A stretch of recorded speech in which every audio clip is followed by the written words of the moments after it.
Welcome back to another episode of Finding Freedom right here on the Lions of Liberty podcast. And like I said last week, guys, for the next, I guess, couple weeks, diving into the criminal justice system, have some very important cases to talk about of people who, a couple of different situations. This week, we're talking about somebody who was out on compassionate release due to the CARES Act and has been pulled back into the system.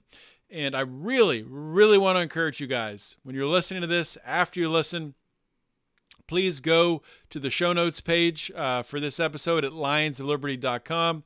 Go to the show notes page, click on the change.org petition, sign that, and please do whatever you can to put a focus and shine a light on this story. Share this episode, of course. Share it on your social media. Share it in your stories, Instagram, Facebook. Share it on Twitter, all that stuff, guys. Blast it out there.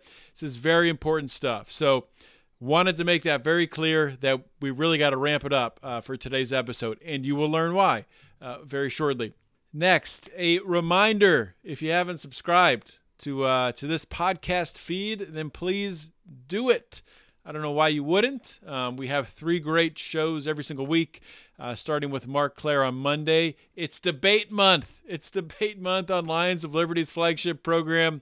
Mark has been crushing it with debates, so make sure you subscribe so you get the new debates every single Monday delivered to your feed, and you can go back and listen to the previous couple if you haven't heard those yet.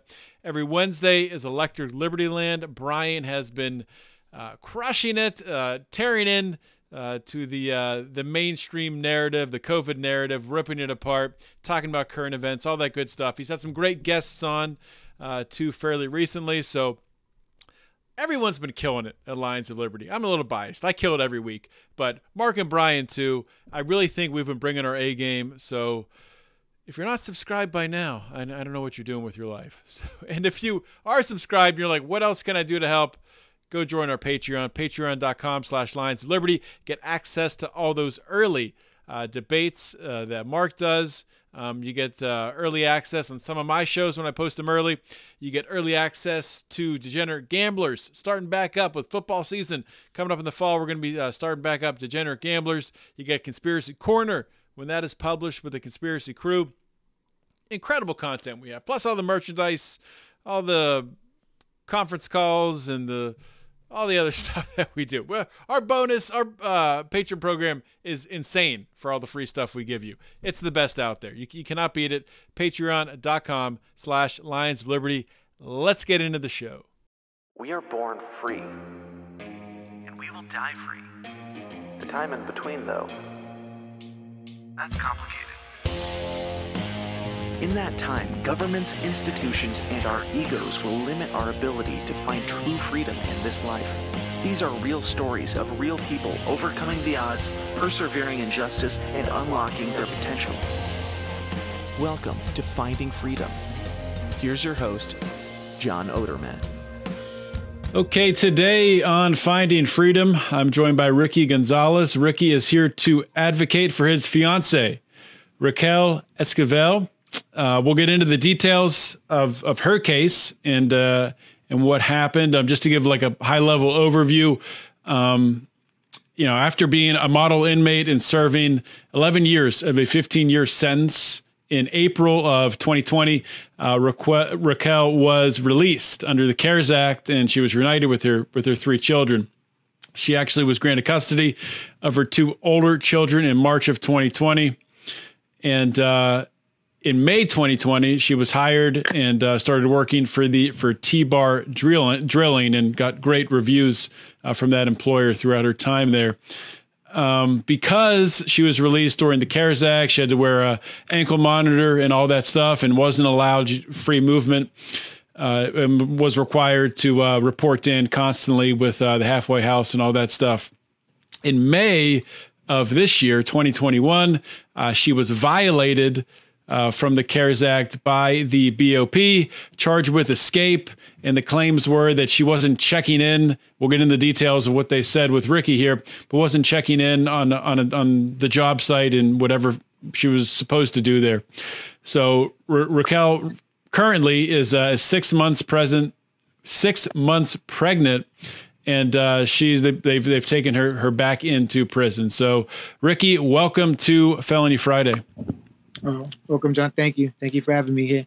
I just misspoke. It's the old name of my show. It's now Finding Freedom. Welcome to Finding Freedom. But it's great to have you here, Ricky. And this is a sad case to talk about. Hopefully, we are able to generate some momentum and get some people talking about this case.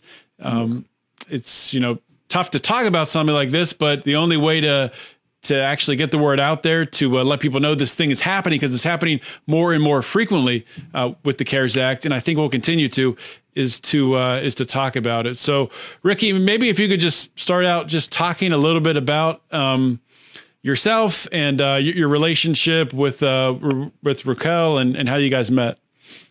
Okay. Well, here in this small city where we both are from, the same city, Del Rio, Texas. Went to the high school through here. After high school, left to San Antonio. So I had been gone for quite a few years, maybe about 17 years. Just happened to move back about 2 years. And I guess that's kind of maybe what drew me to Kelly. That's what we call her. Her nickname's Kelly. Okay. Raquel. After a year being here, I'm a provider for my grandparents. I live with my grandparents. They have Alzheimer's, so I take after them and watch after them. About a year after being here, through a mutual friend, we happened to meet, and just hearing her story, and how she was how she was able to overcome that, as she was transitioning into society and just readjusting to just life outside. She had just been released maybe a couple months prior to this, before we had met. We had met July of last year, but just I guess what we were both looking for at the time, a fresh start. Kind of the simplicity of life, right? The simple things, the small things, just those are the things that kind of really drew us together. I always said that she was probably one of the most strongest people that I've ever met, just to see the resilience in her and be able to see how she carried herself and the faith that she still had, despite having to go through that long period of incarcerated. Mm-hmm. Luckily she has a great family that supports her, and that we're able to welcome her back with open arms. And it was kind of like a good transition. I know that it was a little harder for her with her children, being the fact that she was gone for so long, but they were happy to have her home, obviously. And she was just slowly starting to build in the very beginning, which is around the summertime of last year. That's when we just, like I said, just from the moment we met, from the moment we started talking, it was just, we just never stopped. We haven't broke communication since. It was just seamlessly from that first day, just the things that we're both looking for. And that's why it's so tough and difficult, because we seem to be, kind of on that path of this new life that we're both hoping for and looking for, Yeah, for sure. And so after serving 11 years of this 15-year sentence, which, in many cases, people get out in that amount of time, even without the CARES Act. So let's talk a little bit about the conviction she had, the conspiracy conviction. Yes. Can you talk a little bit about that? From what I hear, because like I said, from, my story with Raquel and Kelly kind of goes from the time she got out, right? From that point, trying to move forward. But from what I hear, because, it's a small city, it's a local city, but apparently it was people that she might have gotten, around, or somebody she was associated with. But by all indications, she maintained her innocence throughout the whole trial, throughout the whole time that she was actually incarcerated. And apparently the people that were in the case with her testified against her, and therefore led her to being convicted of the charges she was convicted of. And if I'm not mistaken, she ended up doing almost double time, as much as any one of those persons that got convicted along with her, or at least part of that conspiracy case. Mm-hmm.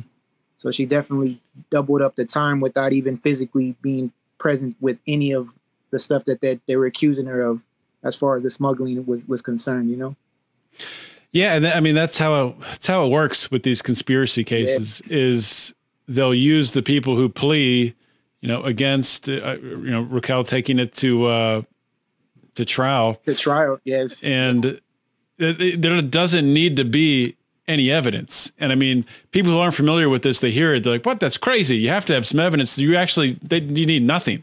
They just go on the word of these individuals and they could say anything. Yeah. And essentially, and like I said, from just looking at it and just from, talking to the family and even Raquel herself, I mean, a lot of the things that she was being accused of, a lot of things that were being said weren't even presented in the courtroom. It was just hearsay. It was actually nothing physically presented as far as things that were told or things that were given or just anything that had to pertain to that case. So she was definitely against big odds going into trial and going against that, trying to, fend for her freedom, fight for her freedom. So let's talk a little bit about, when she was released on compassionate release, really when your relationship began there, what was her attitude like then? Did she talk about being afraid of having to go back or anything like that?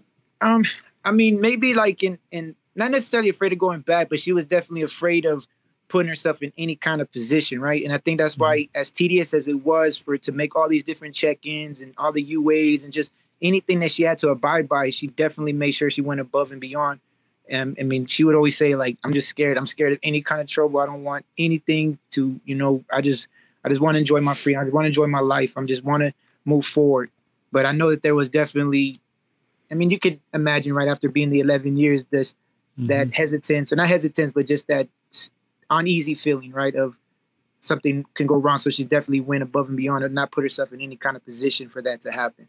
And I know that she was required to, constantly call in and check in and weekly UAs and whatever was asked of her, she definitely made sure that she abided by that. And she was working for, what was the name of the company? T-Bar Drilling. So what was she doing for them? She was their bookkeeper. Okay. Yeah, she was the bookkeeper for them. And then as well as kind of like do it like with the supplies, right? Whenever they needed to go off. And that's why she would go off with her on the job sites to pick up the supplies or just different areas from different locations that was related to the where they were drilling the wells within that miles that they were allowed to. And all this was explained with the halfway house because even her boss had to go through the process with her to make sure that she got clearance because she was like, I'm not going to do anything to jeopardize you, but this needs to happen as part of your job requirement. But it was notified to the halfway house of that. And despite that whole year that had been the process, like they had been moving around from job site to job site, and Raquel was required to call in when she got there, when she left, and when she returned back to the job itself. So what happened? Like, does she know? Do you know what the actual violation was that they're claiming? They're saying on the incident report that we got, it's saying that on March 4th, she left the job site without checking in to let them know she was leaving. And that, I guess they had her gone for about 2 hours, and then they have the GPS. And that's another thing, she had the GPS on her. They have her tracking her at the ranch site, which is the job site. And then they have her back at the job site. And it's like a 2 hour period. And basically what they're saying is that they didn't receive anything in their call log stating that they got a call that she checked in and a call that she checked when she got back from the website, like from the job site, when she left and when she came back. So they're technically saying that she escaped from a work detail. But see, the thing was that this happened on March 4th is what they're alleging, but they didn't question Kelly or ask her to come in to dispute this incident or even give her the incident report until May 10th, which is more than 2 months later. And in between that time frame, I mean, she must have reported at least 3 or 4 times for UAs and just weekly checkups. So she was going to the halfway house back and forth and still maintaining her employment and her job status and everything, carrying on as normal, as usual. It's crazy. I mean, I understand, right, the intent of it. They don't want people saying they have a job and then, going and doing other stuff, and they're trying to keep track of them for that way. But, it's obvious that she was, actually working at this job, and, whatever happened, you would like to think in a setup where where someone coming out of prison has a job that, you you would like to think, obviously this is not the way that things are in reality, but that the BOP and the halfway house would be supportive in helping someone get on their feet and working with them around the reporting. But of course, that's not what actually happens in our society today. So talk about what happened when she, when she found out that they violated her. Was it bam, right? Was there no warning, kind of going right back? I'll never forget that day. I mean, it was on May 10th. On May 10th, about 4:30 on her way home, she received a phone call stating that, that there was this incident, I guess stating that she needed to get to the halfway house and they're going to do some type of investigation, but it should go ahead and bring some hygiene and clothes that she might be there for a few days. And that was it. I mean, and then it was like, you got to be here at 6 o'clock. And it was, like I said, 4:30. And even though Del Rio is a small city, I mean, you're talking about like a whirlwind of emotions, a whirlwind of thoughts, and then her kids are at the house and the family. And that was the first time that I saw exactly maybe that the trauma that it caused, right? For the automatic tears of maybe what they might have went through the first time she left, right? The uncertainty of how long is she going to be gone? Is she going to come home? Is she only going to be gone for a few hours? And then to have to say goodbye to the kids again, oh my God, it was just so heartbreaking. But at the same time, we're trying to just get it with information that we can, as far as because we had just released this apartment that we were getting ready to move in on the 15th. It was that Friday. So it's like, okay, well, hopefully, God willing, we'll have this stuff cleared up. But if not, I'll go get the keys. Just trying to get logistics taken care of while she was going to be gone. Took her to the halfway house about right before 6. Later on that night, they gave her the incident report stating what I said earlier about that she didn't call in. And the thing is the next day she was allowed to issue witness statements. So she got witness statements from her boss, from the coworker, stating that they were not only with her, but they actually physically heard the phone call because it was made through Bluetooth on the car while they took off to the job site. And she was also able to provide her call log on her phone showing the actual calls that were made. One that was at 11:08 and the other one, I believe, was about 1:40, which is the time frame that they're saying that the calls weren't made. So when she provided all this information, and we were still in contact for those 2 days that she was in the halfway house, she still had this uneasy feeling because they did say, okay, this would be good enough to clear. We don't recommend no punishment. But unfortunately, because of the shot and the way it was written, it has to go to the BOP. And ultimately, they have the final decision. And that's when and I never forget it, that last text she sent me, she's like, I don't know. I have this uneasy feeling. I don't feel good. I don't feel right with that statement. And sure enough, the next day, we didn't hear from her until about 10 days later. And by that time, the marshals came, picked her up and took her and went straight into quarantine at the jail she's currently at now. So, man, yeah, and that whole time, like I said, we didn't get nothing, no phone calls. I mean, I think her mom was able enough to get at least one phone call that she was going to go to the jail, but just to be able to get a hold of her and find her, they had her in a restricted unit because of the pregnancy, and then also the COVID. They had her in the quarantine isolation. I think she said total isolation days she was in there was 17 straight before they put her into population. So, I mean, no books, no anything, right? Just her and her thoughts. And the nutrition part of it, I mean, I think she said she lost 7 pounds, like in that first few weeks while she was there. And of course, with the pregnancy, she's supposed to be gaining that weight. So, I mean, there was just so much going on at that time. And we just couldn't understand it because, I mean, she had the call history, she had the call log, she had the phone, she had the witness statements.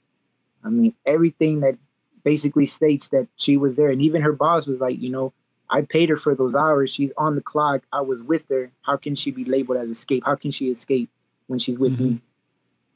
So it's very traumatic. That week was, oh my gosh, it's definitely life-changing. And that's like I say, my life has kind of been on pause since that moment, right? Like you kind of have to kind of put everything at a standstill, and it just changes from one day to the next. Actually, 1 hour to the next, it just everything just changed. And it's just very hard day.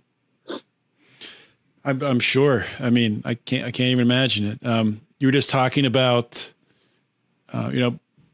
Raquel's family being very close and sticking with her throughout the entire 11 years she was serving. Yes. And can you talk a little bit more about just the emotions of, with her family? And you said that she got to speak with her mother, but that's almost like, going through like PTSD right there, reliving, Yes. experiences again. So what was that like for them having to have that happen? I mean, it was terrible, and you could just see it in her face. As soon as I saw her mother automatically broke down. Her father, who's the natural strong man, strong person, and he broke. I mean, at the end of the day, that's their baby, right? That's their daughter, and having to already experience 11 years and have her home for more than a year, and then to have this happen, I mean, God, it was just gut wrenching. The kids, I mean, I was speaking, I speak to the daughter and to the son, and the older two, and of course, they have a different perspective now, right? When they were younger, they were 5 and 3 maybe when it happened, around those ages, 4 and 3. So they didn't obviously understand. And now it's like they know what's going on, right? So it hits them a little different. And it's also like a fresh feeling because they don't remember those feelings of that detachment. And now this is something that was just right then and there, one day to the next. So, I mean, it was hard for them. But the one that was probably the most heartbreaking was the youngest son, because she had him in prison when she went the first time. So he was taken away as soon as she gave birth to him. So as soon as she came out, she was really establishing that bond with him, or trying to fix and work on that, because obviously she felt like there wasn't that motherly bond, right? Because she wasn't there to nurture him in the beginning stages of his infancy. But obviously they didn't want to tell him exactly what was going on. So he was, what's wrong, Mom? Why are you crying, Mom? What's going on, Mom? And she just couldn't even look at him. She just gave him a hug and just, walked off. And that was right there was a tough one, because, I mean, he yearned for that, right? He yearned for the moment, because that was his first essence of his mother when she came home. The older two, not to say it's any different, right? But they at least had that fabric of her, right? Of knowing of her. And this was his first time of really embracing that. And that's why when we got this place and where we're going with our future, we're getting ready to take them on to this new house and just start our life, and she was very much looking forward to that. And like I said, 5 days before we get the keys, everything just changed. Everything just got flipped upside down. Yeah, I mean, obviously, just looking at the impact on Raquel's life, with doing the 11 years for a totally nonviolent crime, and she's claiming her innocence, that she didn't even commit a crime in the first place. Yeah. But I mean, just even saying if she did, 11 years is completely insane. And then on top of that, having to go through this again, the chance, or looking like you're in the clear, and your family getting to relax a little bit, that they have you back, and you're starting this relationship, and she's 6 months pregnant, to have that ripped out from under your feet. I mean, this is the type of stuff that it's so frustrating, so maddening, because this is the stuff that is at the core of what is wrong with our criminal justice system. And, you can rag on Joe Biden, which I do, because there's things that he needs to do to prevent this is going to happen to even more people when that order expires. If they do take back, more people will be pulled back from the CARES Act into prison, which is just, it's insane to think about, and to think about all the pain that's going to come with that. It'll be much like what you all are experiencing. Yeah.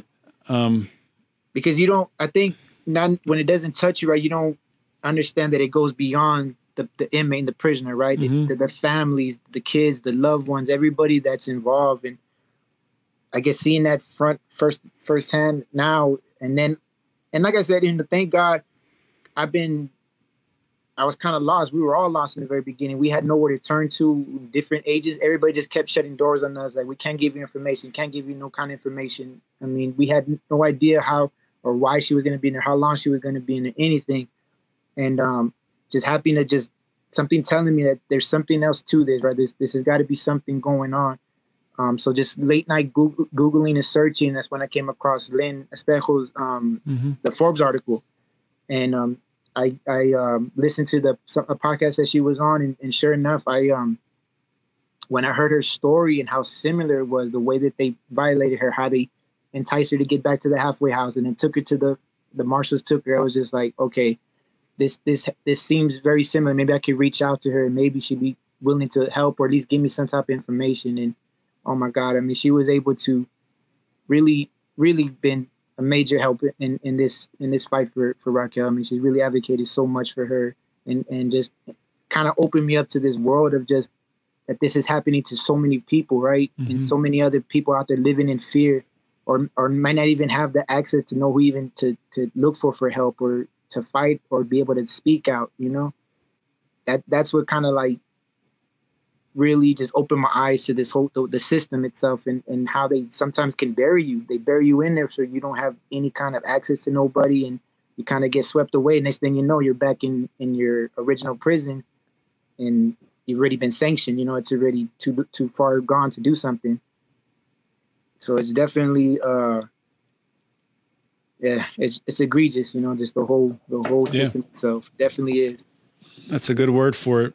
Yeah. So where does Raquel's case stand right now? Well, what are the prospects for her getting released? And I hate to bring it up, but I mean, what's potentially the worst case scenario? Well, worst case scenario and that's another thing, when she didn't get no information when she was in there until almost a month that she had been in the jail, in the facility. And the first notification or any kind of paper that she got was the letter basically saying that she was found guilty, that they sanctioned her and they upheld it. And that's when they took away the good time days, 27. So they even, not only did they take her back, they also even extended her out date. So now her termination date is March of 2022, which is next year. Probably like 8 months from now. So that would probably be worst case scenario, is if they keep her there, she'll, you know, be there till March. But that would mean having the baby in the facility, which would ultimately be the really worst case scenario. I think with her mind state and what she's been through, and maybe that, my fear is just having to have that trauma all over again. Like you said earlier, just that reliving that nightmare, reliving that history of having to have the child in prison and taken away from him automatically. I mean, even though it's a shorter window in the sense of she'll be out a couple months later, I mean, that doesn't replace that essence of being able to do that from the beginning and out here, right?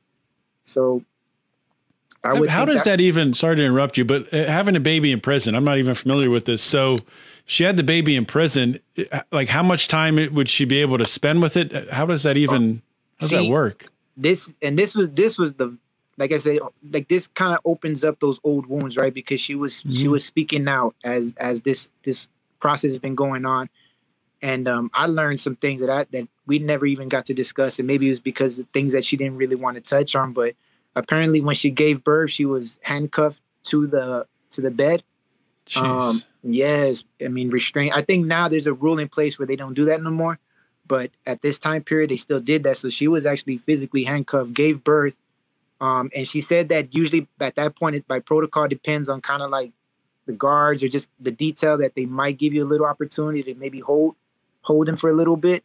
But I guess they don't really want to establish, you know, that bond or like, you know, just kind of that be too much, right? Too painful. So, I mean, that is so heartless. I mean, that's and she said that she did have a good detail where they were willing to let her hold him, but that she was so just shaking and so much emotions going on because I guess she felt that if she holds him, she's not gonna want to let him go, right? So she didn't even get to hold him, not once. And then I think she said within 24 to 48 hours, she was already back in her facility. They just took her out, delivered. Her parents came and got him. And that was the last time she saw him until the visits and all that. So, I mean, and even that, you know, just she's only had now 2 appointments. We had to cancel a couple appointments while she was out here until she got set up with the doctor in there. But like going to the visit that she's been to, like guards have been present in the room. So, you know what I mean? It just takes away from that whole experience of, I guess, the reason why she was looking forward to what she missed out on, you know what I mean? And trying to establish that. So you talk about March sort of being like the worst case. Worst case. Is there a path towards? I mean, what's the hope? What's the best case? Right now, you know, we do have some things. The compassionate release that we were able to file, and some petitions that are out there and stories. I mean, just trying to kick any kind of pressure that we can to hopefully entice them to let her out, or at least look into it, right? Look into her case. We did send off 2 appeals. We haven't heard nothing back on the second one yet. So we definitely are fighting and definitely are sending things. We wrote letters to just Congress people and just people that locally. And it looks like it's gaining momentum. So, I mean, hopefully we should hear something soon on that compassionate release. And I mean, just need to touch that right person, right? To be able to see the injustice going on and set her free. I mean, even if she has to come back to the home confinement, just to be able to get her out of there and bring her home before the baby's born. I mean, that would be best case scenario, is to have her home before the baby's born. You know, that'd be the ultimate goal. As soon as possible. Yeah. Yeah, as soon as possible. So, definitely. Yeah. So you mentioned, writing representatives and whatnot. So is there anything my audience can do to help? Or are there specific names that you know of that people could, should be writing if they want to? I do know right now there's on the change.org. If you go on that website, we have a petition that's basically asking for us to free her, to bring her home. It's gaining some momentum right now. A lot of people are signing that. I believe there's an article getting ready to come out about her story. I know on certain other Lynn Espejo, I mean, on any of her Inside the Walls and Beyond pages, she has all the information as far as her case and what's going on, the incident reports. I mean, a lot of stuff that's been posted on her Facebook, Twitter, and just all her social media. Yeah, I got the change.org here. I got it pulled up. So I'll link to this on the show notes page, and also send it out. Send it out when we share the podcast on social media. Yes, and they followed that one at the very bottom. It'll have the Midnight Report page with Lynn to get the story, the original story, and then I believe Amy Candu, they have she has a profile for her as well on her page as well. So there's definitely a lot of momentum, and I can't thank these people more. You know, I mean, God bless just the help that they've been willing to offer her, and just fight and advocate for her. I mean, it's definitely a blessing for sure, and it keeps her hopes. You know, I talk to her every day but we take for granted what 15 minutes is, right? You don't really understand what it is until you get limited to that, daily, and that's another hard part, because we get into our conversation and then you got 1 minute left, and it's like, okay, we'll talk tomorrow, and you kind of have to ride that roller coaster for the whole day. And if she's okay, if she's not okay, and there's only so much you can get within that time frame. So So how are her spirits generally? That's what I'm saying. With the progress that's been going on and the fight, I truly believe we're lifting her up. Right, I can sense that in there. The first few weeks, there was some pretty bad times, pretty bad moments, low moments, and understandably, and that's another reason I'm so thankful for Lynn, because I'm able to get kind of that mindset, right, of what the mentality might be of how they have to guard themselves, in a sense of to kind of keep feelings a certain place in a certain way, and especially with all the hormones just naturally with the pregnancy, right? So it's definitely been a fight, not a fight, but just. It's been hard, right? But I've been able to keep. It's a fight. I mean, it's a fight. Yeah. It's a fight on all different fronts. I mean, you're fighting, emotions. You're fighting, trying to, live just you. I'm sure getting through your day, like you were talking about. You're always thinking about what she's doing, how she's doing in there. The whole thing's a fight. I mean, honestly, that's what it is, and it's like a morning to night thing, right? Because there are certain days where I won't hear from her, and I'm automatically thinking. Just everything, right? And then the next day she'll call me like, no, the facility went on lockdown because somebody was fighting or something. And of course they punished the whole pod so nobody can use the phone. But there's no way of her notifying me, so I have to wait 26, 30 hours before I can finally put my mind at ease, And so those are the things that are very hard, is just trying to keep your emotions in check and just trying to understand that God is with her and protecting her and keeping her safe. And I'm just trying to truly believe in that and stand on that. Well, Ricky, I'm going to let you go here in a minute. Before I do it, I just want to say that, when I've had people on in the past, when I've had on family members of, people who are incarcerated, most of the time, I think almost everyone, maybe everyone now, I have them back on later with their, spouse, significant other after they've gotten out of prison. So when Raquel does get out, I'd like to have you, both back on the show, because those are the type of shows I like to do when you're on the other side of it and able to celebrate and tell the good side of the story. So definitely looking forward to that, and I'll be praying for you guys. And like I said, I'll share the change.org petition on the show notes page. Okay. And I'll really push this podcast out for people to share it around. Before I let you go, is there anything else that anything important that you need to get across that I didn't ask you about? Or anything else just in general? Floor's yours. No, I mean, that's just all. I mean, if people can just, take the time to go and check the page out and just maybe just sign and share it as much as they can. And I really feel at this point, with the momentum building, the more we can get her name out there in her case and the awareness of what's going on, that I truly feel it can help towards the ultimate goal. So any kind of help in that sense would definitely be appreciated. And at the end of the day, that's the ultimate goal, is to bring her home as soon as possible. And I appreciate everybody that's helped out this far. And I know Kelly does too. I mean, every day she's just thankful for the fight going on for her. Yeah, well, you got the right people in your corner with Lynn and Amy Pova with the Can Do Foundation. I mean, the work they do is just incredible. So yeah. I'm sure things will turn out well. And thanks for coming on the show, Ricky. Thank you so much. Appreciate it. Hope you all enjoyed that interview on Finding Freedom. Another awesome guest. And hopefully you guys also have subscribed to the Lions of Liberty podcast, and you're getting all 3 of our unique shows in your little listening device delivered to your ears. If you haven't, please do that. Just go to your app, you know how to do it, and subscribe. You can also leave us a 5-star review and a nice comment. We would prefer if you did it on Apple Podcasts, but anywhere you can on the internet, please leave us a positive comment. Also, if you want to support us, we would love that too. Please go to patreon.com/Lions of Liberty. You can support us for as little as a couple bucks, or if you get in at a higher level, you get merchandise and access to us, and all the way up to you can advertise on the show or get to even produce a show. So check it all out, patreon.com/Lions of Liberty. And if you haven't checked it out yet, please consider checking out the Lions of Liberty store, where we have some awesome t-shirts. We have a Taxation is Death t-shirt with an awesome design. We have a Wax On, Tax Off t-shirt. And we have our brand new design, our Hands Up, Don't Nuke t-shirt. I'm not going to lie to you. It is our best t-shirt we've ever made. So go to lionsofliberty.store. You need to buy this t-shirt. Hands Up, Don't Nuke. It has a really dorky looking redneck guy with his hands up. Hands Up, Don't Nuke in big letters with the bombs pointed at him. It is phenomenal. You need this shirt at lionsofliberty.store. And if you're in the Pride, you get a discount on anything you buy in the store. So you do both of those things and you win. That's all I got, everyone. Thank you so much for listening to today's episode.